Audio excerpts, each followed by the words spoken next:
Buonasera, welcome back to our Italian lessons.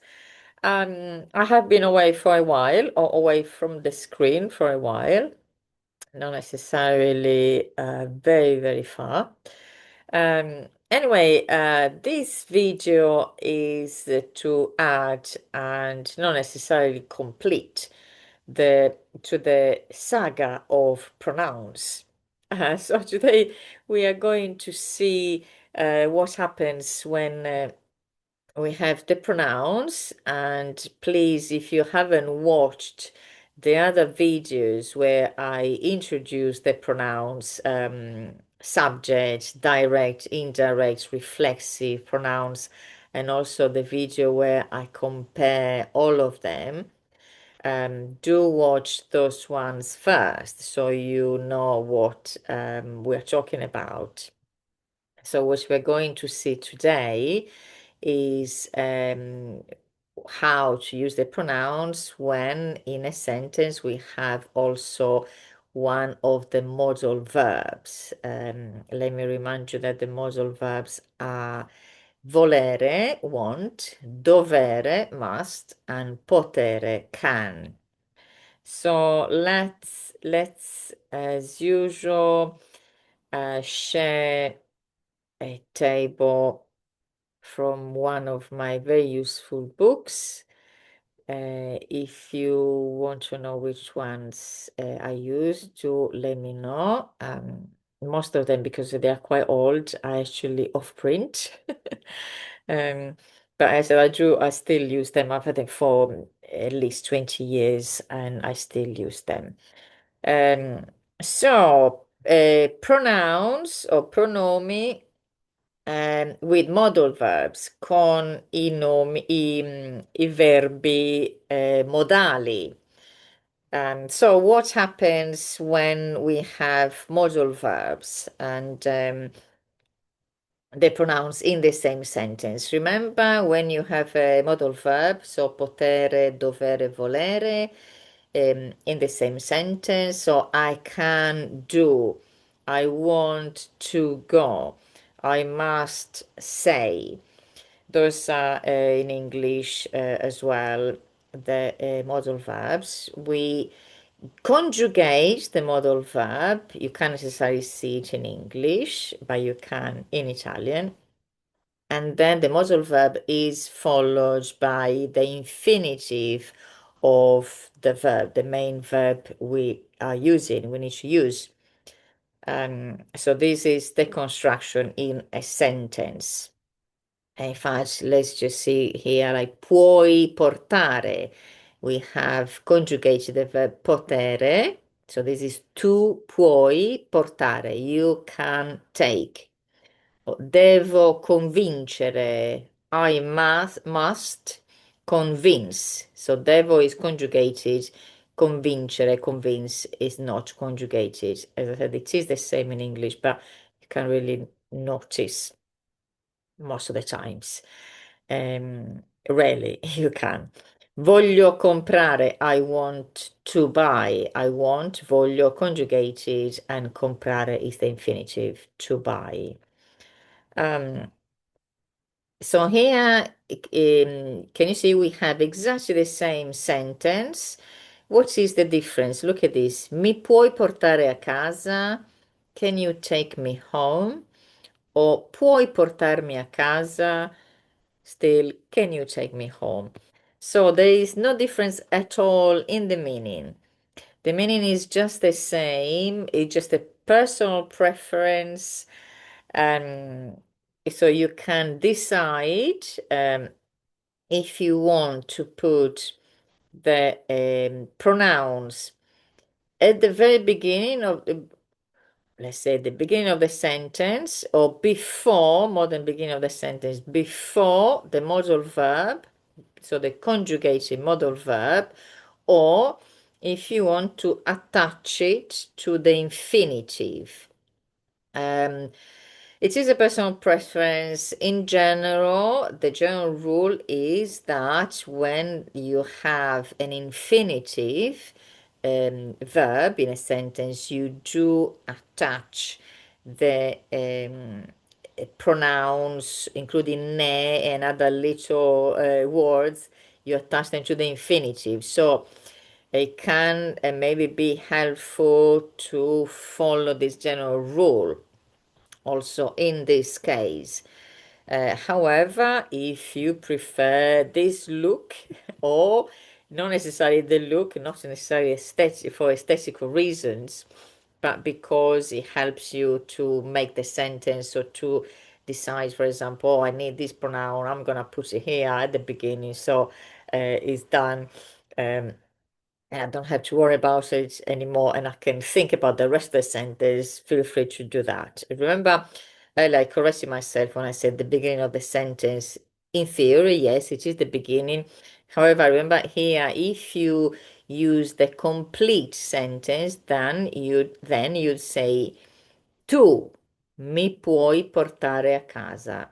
So technically you necessarily be the very beginning of the sentence, because here you can, if you do have the completed sentence, you would have the subject pronoun, which it is tu in this case. So as I said, the meaning is just the same. It is up to you. It is an individual choice. In general, however, any pronoun is attached to an infinitive, so it's up to you if you want to follow the general rule, or you can or you may also prefer to use this construction instead on the left, with the pronoun detached and placed before the conjugated modal verb. So let's go through the sentences. The second sentence is ti devo convincere. I must convince you. The word order is you, I must convince.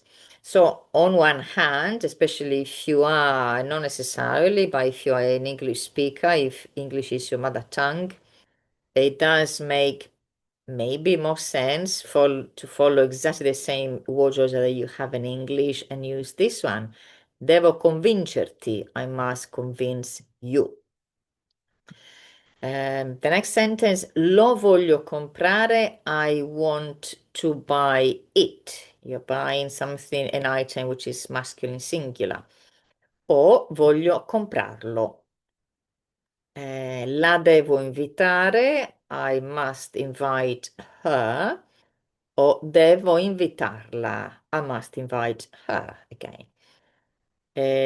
Remember, when we have a formal sentence, so when we are talking to somebody in a formal way, we use the third person feminine. So in this case, professore, non la posso capire. Professor, I cannot understand you. O professore, non posso capirla.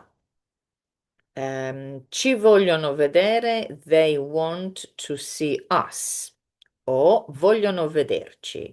Exactly the same meaning, remember. Next one, vi devono conoscere o devono conoscervi. They must know you, same here. Non li posso incontrare, I cannot meet them, o non posso incontrarli. Here it's interesting, we have a negative sentence, so do pay attention about the position of non. So look at this. Remember, if you do decide to put the pronoun before the verb, remember the non comes before the pronoun. So if you have a complete sentence with also the subject pronoun, you'd have io non li posso incontrare. I think is in general, again, or just my opinion, having all these little bits, it's like it looks a little bit, or maybe it might feel a little bit more fragmented. So you have to think about all these separate bits. Instead here, for example, io non posso incontrarli. I think it's a bit more compact. And again, as I said, I think it does follow a bit more the English word order.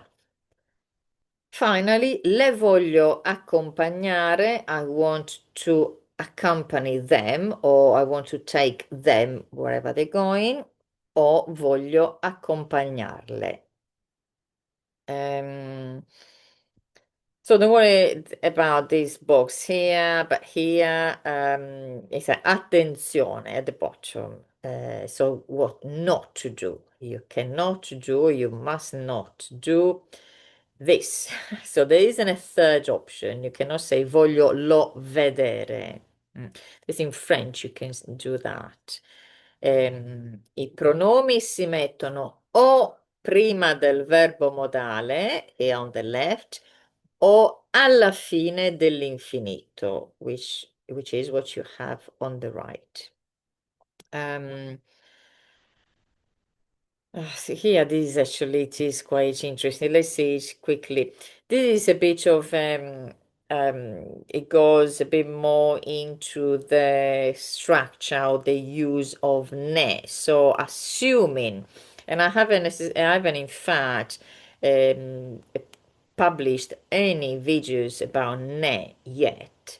However, if you do know about ne and you already know how to use it, they're giving you, I'm just going to read one because if you don't, I don't necessarily want to spend too much time about ne here.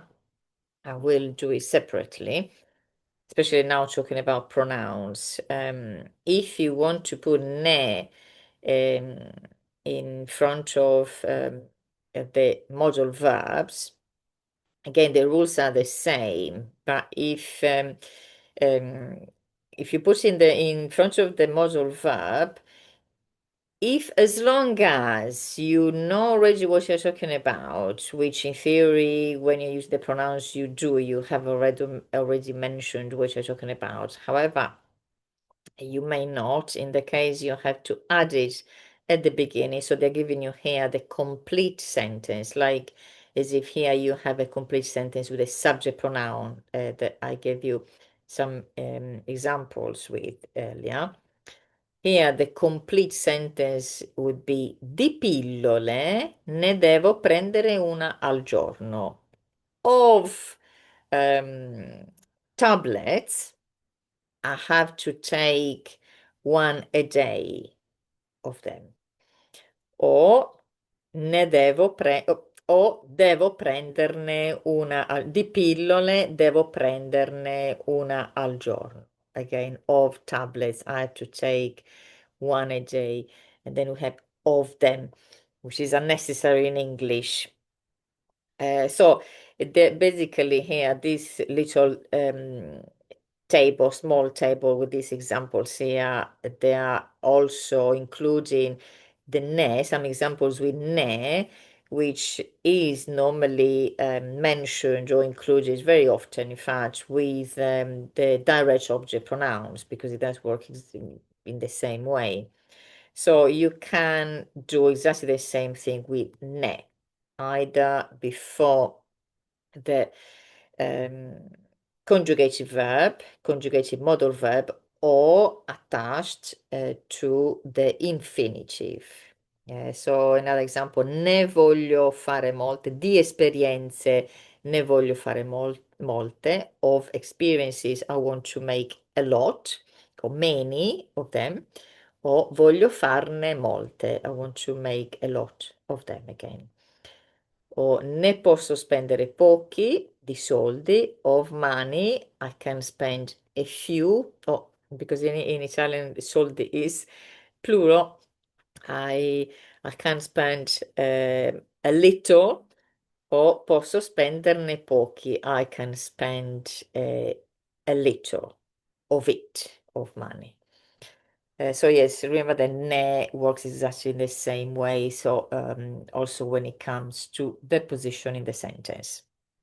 So before the modal verb, prima del verbo modale o at the end of the infinitive, alla fine dell'infinito. This is it. Again, this is to add to the videos dedicated to the pronouns. So if this is the first one that you have bumped into, make sure that you also watch all the other ones.